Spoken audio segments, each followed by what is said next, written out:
Good morning, everybody. I'm Frida Stoffer. It is Thursday morning, a hot, steamy morning already.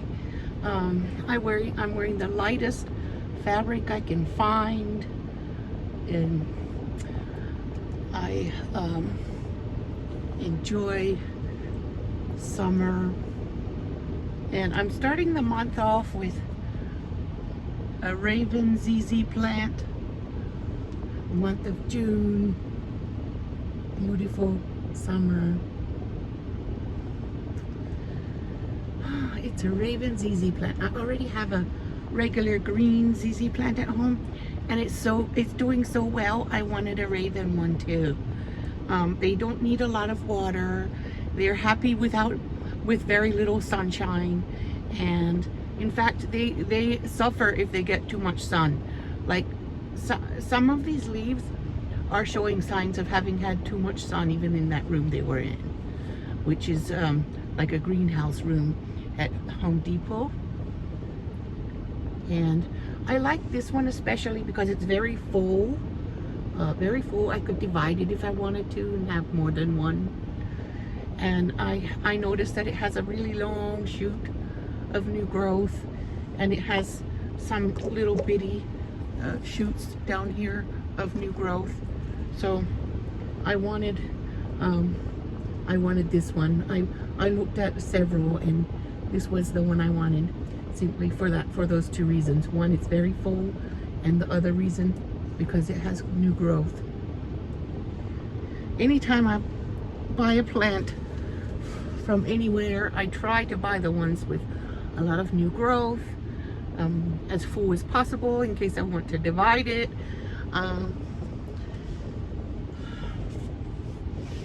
They didn't have the one plant I wanted. I'm going to another Home Depot to see if they have it, if they still have it, because they did have it a couple of, like 4 days ago, so I hope they still have it.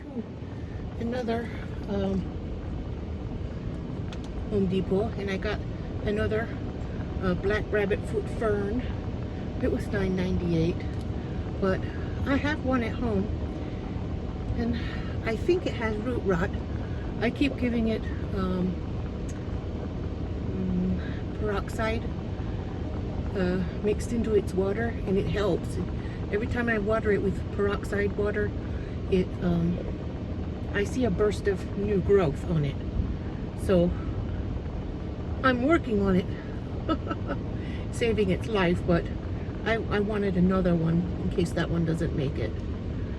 And now I know not to overwater them. They don't like to be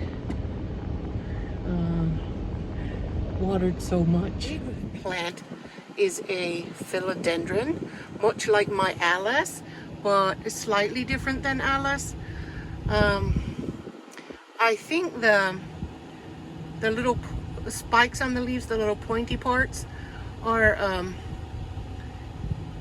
shorter and closer together maybe than Alice's were, but I still wanted it because it's a large philodendron, and it was only $19.98, and it's really big. A lot of the big plants like this are closer to $30, but it doesn't come in a fancy pot or anything, but that's okay. I have pots at home that I can repot it in. I saw some roots poking out the little holes at the bottom, so I think I need to repot it immediately. Philodendron last week, and I wanted it so badly. It is a philodendron Selloum, S-E-L-L-O-U-M. So I'm happy I got that one. The one I got from Aldi was a horsehead philodendron. It was really huge. A horsehead. This one over. Okay. See if I can get these little green friends home. My little green babies. Most of my plants are hanging plants or very large plants where I can put fairy garden items in the basket to keep the cats out. If I put enough fairy garden things in there. It's not really to make a little fairy village. It's to keep the cats out, because I stuff way too many in to be a nice fairy village. I just put extra stuff in to keep the cats out. And I buy that fairy garden stuff from the Dollar Tree, so it works to keep them out. And I have a few things on top of one of the bird cages. Last year I was trying to grow plants inside the bird cages, and for some reason, I don't know if they just don't like being inside the bird cage, or if the potting soil I used was terrible. I used potting soil from Aldi, and in a previous year it worked really well, but last year everything I planted in that soil died. So I don't believe one thing survived that I had planted in the Aldi potting soil, and I was very disappointed, shocked, surprised, because I'd never had that problem before, and I had used the Aldi soil before, but I am afraid to use it again. I'm afraid to buy more soil from Aldi. So I got Scott's from Ollie's. I still have a few bags of Scott's potting soil.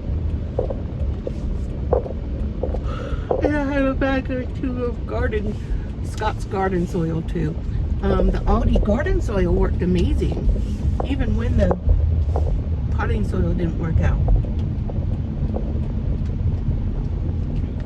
There we go. I got tomatoes with that I roasted in the oven. I rubbed each one with a thin coating of ghee and roasted them in the oven until the skins got loose, and then I took them out of the oven, let them cool with foil over them so they could steam. But I had a different pot, that one that was for the oven, and I also have one jalapeno down there that I use, that I did the same thing. I spread a thin layer of ghee on it, and then we put it, I also took the outer skin off of it when it cooled.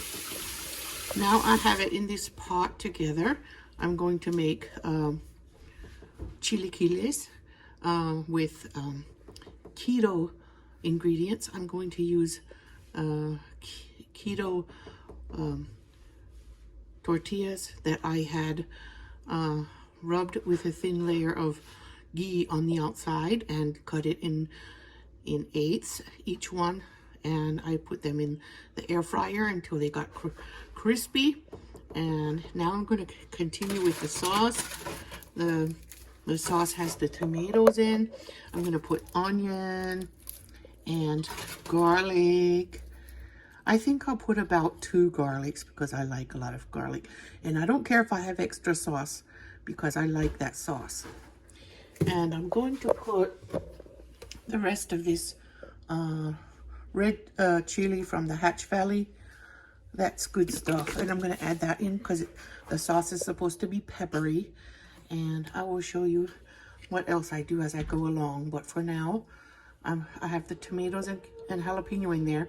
And I'm adding the aromatics and the pepper sauce. Okay, there is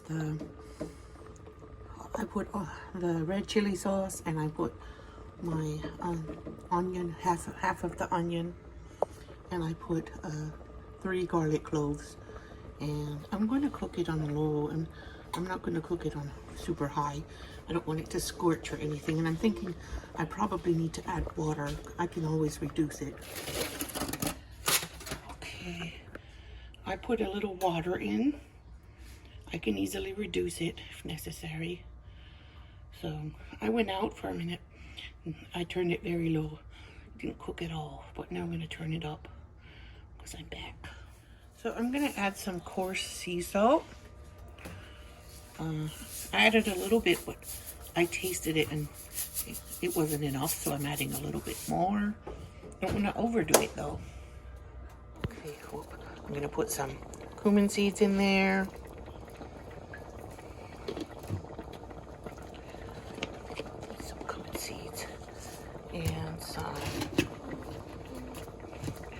chicken bouillon. It's all in the recipe. I read multiple recipes, and most of them are similar, very similar. And I can put some black pepper too.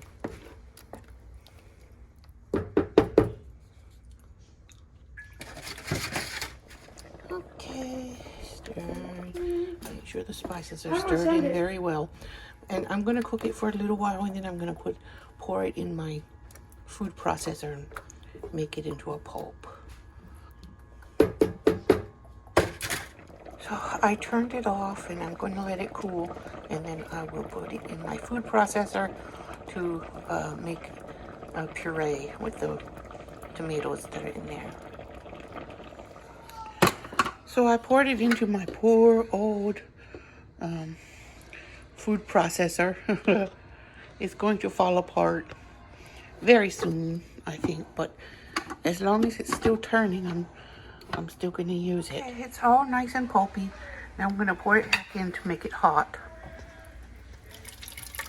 Okay, I'm going to put some, just enough sauce for me in this little guy. I put, I don't know, a cup and a half in there. I don't think anyone else is going to eat it. I have my chips that I made yesterday with protein tortillas that I got from Aldi, and I made them in the air fryer, and I rubbed them with a little bit of ghee on each side. And this is 2 tortillas. Each one is 7 grams of carbs. So that'll be 14 carbs in my whole day. I have not had carbs today yet. They're hard and crunchy, which you're supposed to be. And then I'll put them in here. Traditionally, corn tortillas are used, but corn tortillas are not keto. So I'm using these instead.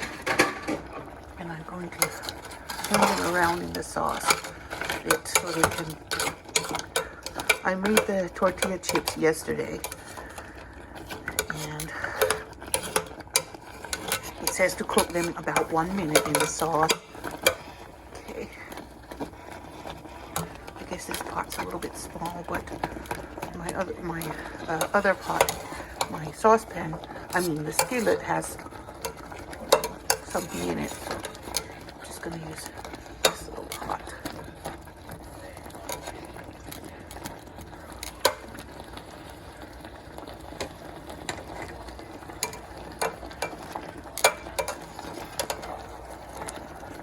Keep turning them a little bit. Make sure they get all in the sauce. All coated with sauce.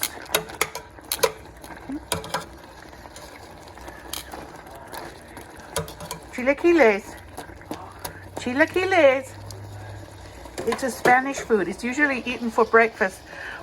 It's Mexican food. It has a red sauce with tomatoes and peppers, and then it's pretty spicy.